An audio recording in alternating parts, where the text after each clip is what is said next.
tides, the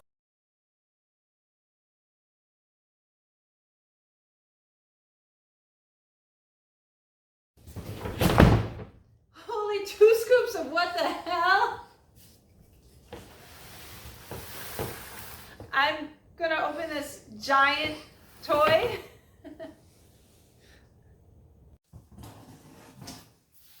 I think this is the biggest box opening we have ever done.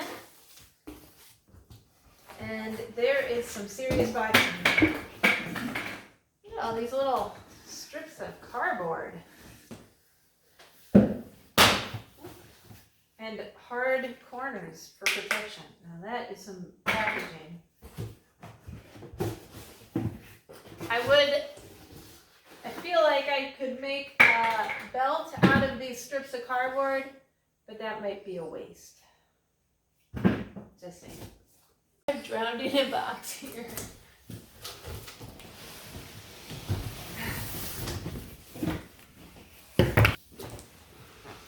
And here it comes. Oh.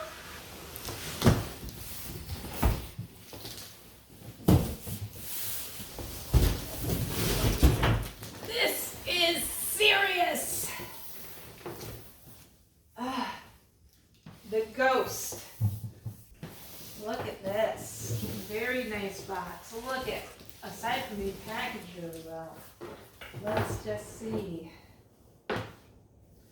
We've got the black and white image on the back. We've got the color image on the front. Full color includes 4 figures, which we will get to see in there. 14 and up. Includes Phantom 2 with a little shuttle that detaches. Wow. This was unexpected. Let's see how we unbox it more. They don't have little tabs. There we go. It comes out like a drawer. Look at that. Okay. Got 1 box out.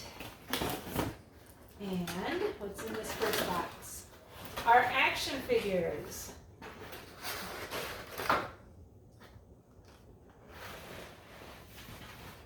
Hera. Very cartoony looking images. Kind of okay with that, but Ezra, not punched. The cards are not punched.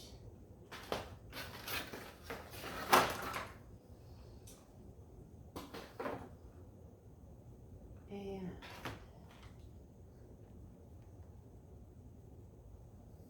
I do like their accessories though.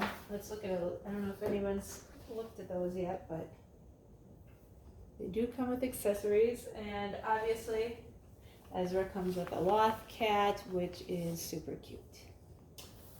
Okay. To the main reason why we're all here, which is not the action figures. Multitude of boxes. It's like a little drawer of different items, which is really neat and fun just in of itself. Let's see what's in this box. Let's start with the main part of the ship. Okay, look at that. That looks very nice.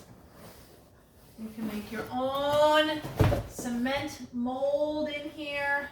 I would do that for tattooing. I would try to make that cardboard a tattooing something. What? I don't get it. For the diorama people out there, you might understand what I'm saying. And this is the base part of the ship. It is fairly large and fairly heavy. Guns. I'm gonna guess those go there. And look at that. Figure that out. It looks like the window of our cockpit. So it has a little controller, as I was saying in here. It moves, it's adjustable so that the person in the seat can be using it wherever they're sitting. So this goes on the front here, let's see what we can do. We're going to place this over here. And I think it's snapped on. There we go, snapped on. That looks really nice. That's a nice front. Okay. These are the next main section, and these are our landing. So I'm going to flip it over to put them on underneath. 1, 2, 1, 2. Remove these little plates, and the landing gears go facing in, and a little pressure to snap those in. Okay, got those on. We are going to remove these and place them over here for now. Landing gears attached.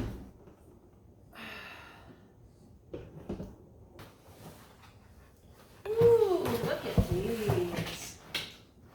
Look at that. That is a nice looking engine. I like the details. The dirt, the you know, I guess it's just dirt. We've got quite a few of these engines here, which we will be placing on the ship. But first, we're going to be putting these on. Plastic tacos. Learned lesson, centers on first. I'm sure it says all this in the instructions, but who needs that?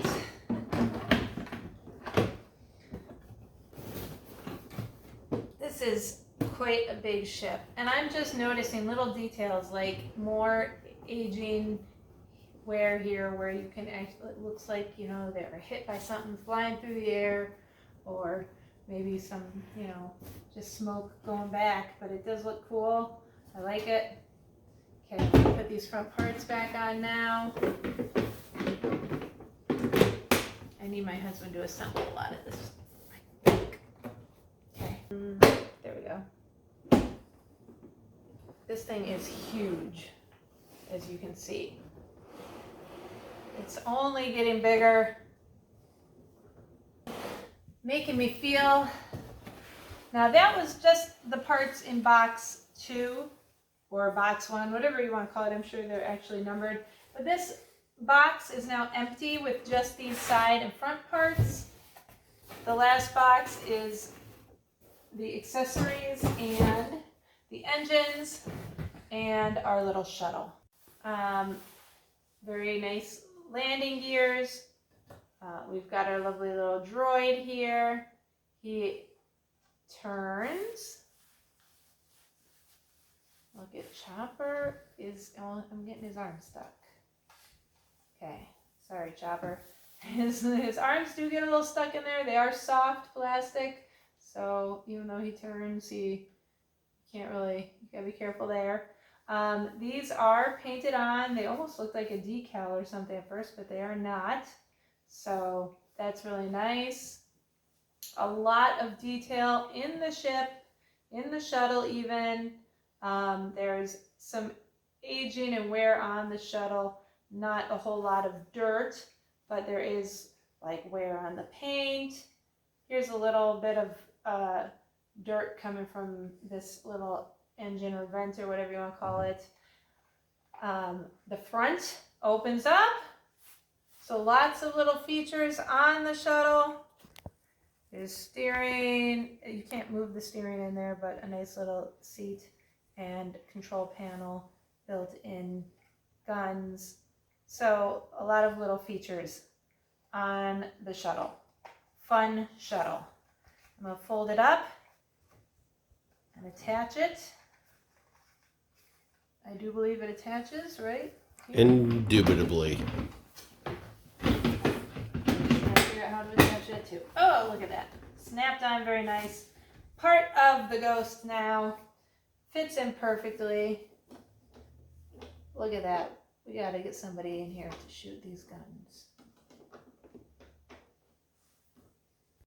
So this is made by Haslab in collaboration with ILM and Lucasfilms, Doug Chang, and it is vintage collection, so it is in scale to the vintage collection series. It has obviously, like most of the vintage collection, a lot of the nice features, which is we will take a look at more throughout this video. I'll turn it around here to give you a better look of the Phantom 2 shuttle attached to the ship. Looks very nice. Look at that on there. Okay, now we're going to install the engines. I guess we're installing them, if you want to call it that. This is the large center. As you can see, everything just pops in. These are nice and sturdy, so I don't believe if you're taking it apart that these tabs will be wearing out too easily, like is a possibility with other things we put at. So we're going to take a closer look at some of these details. Like I said, the decal on the ship, well, painted decal. The small dirt and chopper with his flimsy little arms. As you turn him, he does get his little arms stuck in there. But also, I mean, just look at some of this amazing molding detail of the ship itself.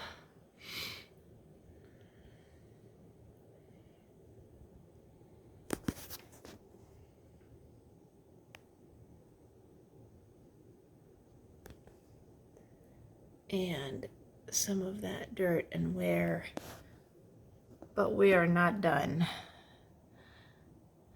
Now the engines don't light up. That would be really cool if they did, but even look at that. I think that's wonderful. Now those little holes are for the engine itself to fit into, the little lower part of this engine. And you can see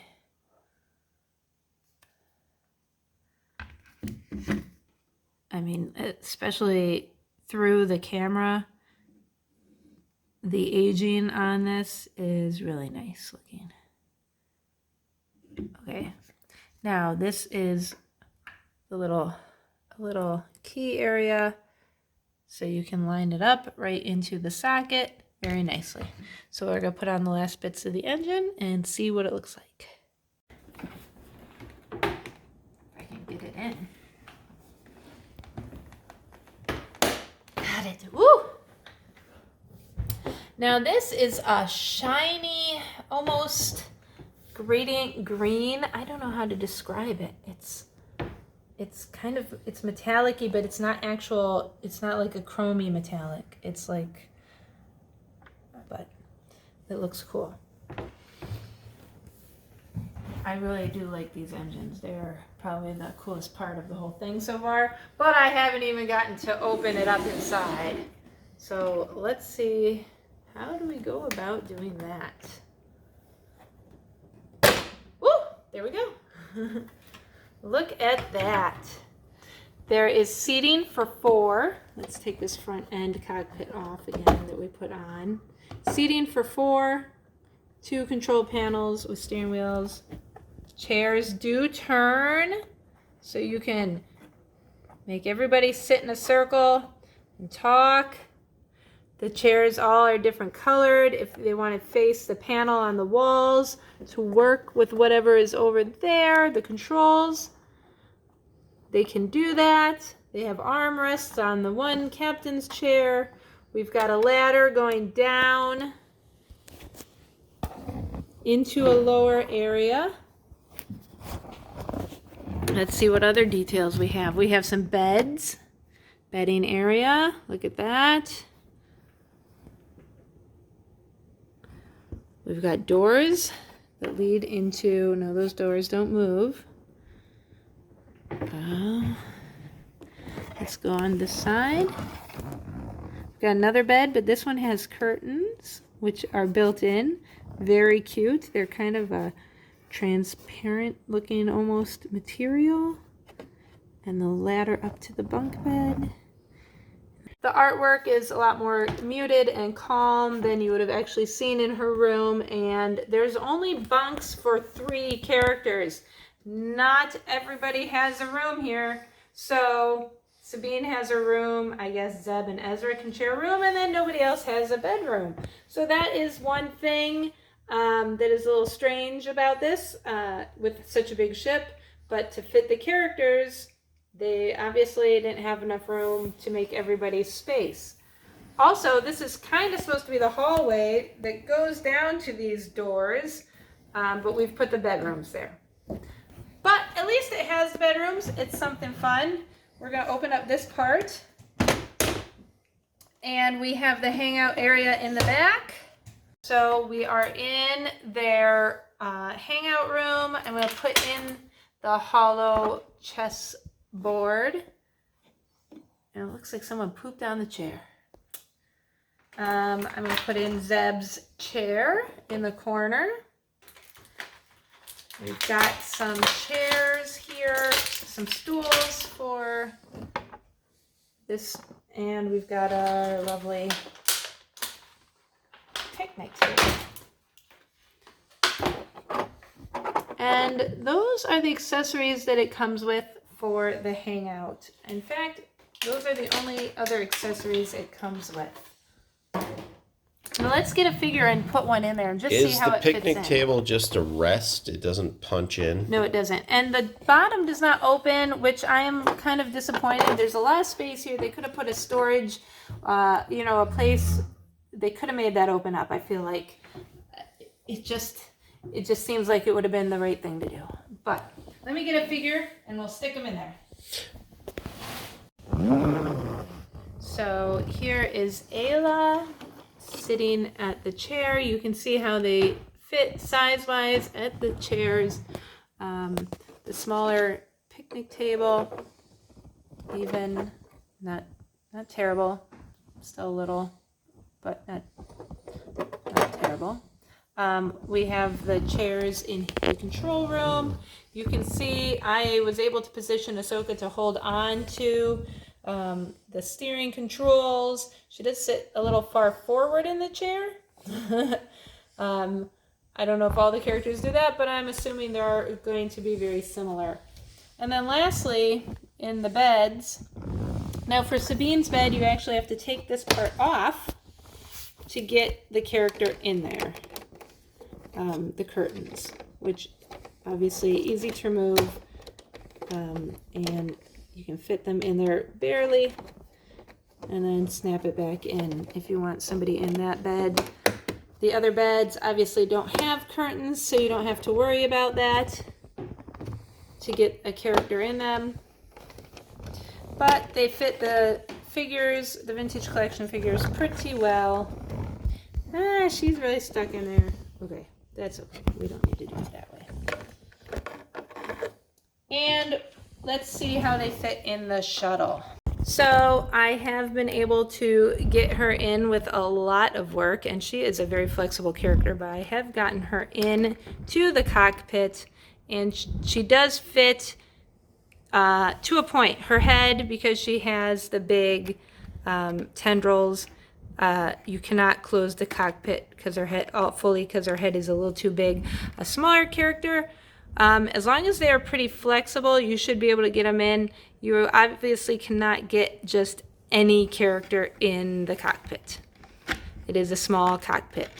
Additionally, I did discover that Chopper is supposed to come out. So there, I got him out. He did take a little pulling. Why do you want his head out? I don't know. Maybe they'll make some little replacements that you could put different droid heads in there. I'm not sure. But it does come out. So just another little feature that you can use on the Phantom 2 shuttle. So we're just going to take a little zoom around some of these ends, the side details,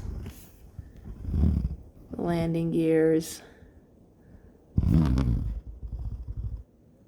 like I said, this is massive. It's just really big. Obviously, they could not fit everything inside to make it fit to scale and fit the characters. So, how much is this perfectly to scale? Maybe not perfect, but at the same time, it does have a lot of fun features that you can use. So you'll have a lot of playtime or dioramas or photos or whatever you like to do with setting up your collection. She's all a little twisted now, but she's going down there. There we go, look at that. Some really nice detail in the monitors and the control panels in here.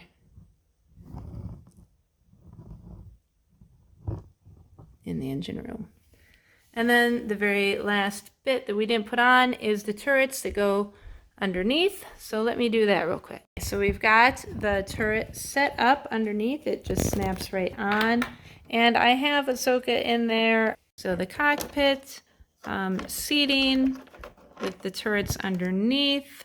You can manually turn the turrets, I did want to point out, but the cockpit chair and steering obviously do not actually turn the turrets themselves. They're not actually connected. You have to do that manually.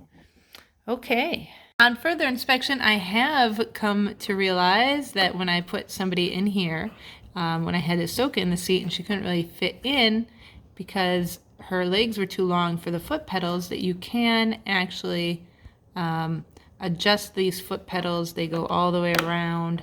They just kind of get stuck on there, and that was why. So you can make them longer, further out for people's legs and fit someone in there perfectly nicely. So that is a good discovery. Also, there's this door down here, which is where the ladder inside goes to for, I guess, cargo or maybe a droid. You would not be able to fit a character on that ramp. So my closing thoughts, this is massive, absolutely massive. One of the biggest ships ever made and a definite must-have if you are a vintage collection fan. It may not be perfect. The inside layout may not be perfect, but it has so much detail, so fun, huge, so many options for play and modeling.